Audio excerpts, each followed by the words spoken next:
Sa nalapit na finals ng 2024 Miss Universe Philippines competition, painit ng painit ang laban na kung saan may mga hot picks at paborito na mga fans to win the crown.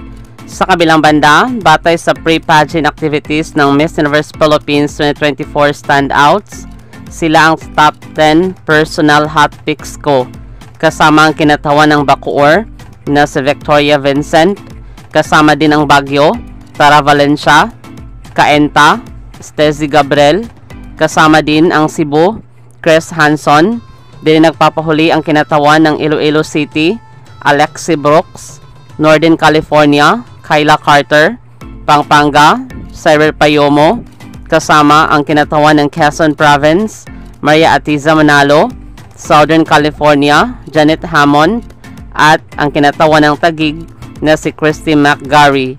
Sino kaya sa kanila ang mananalo ngayong competition? Maraming salamat sa panonood.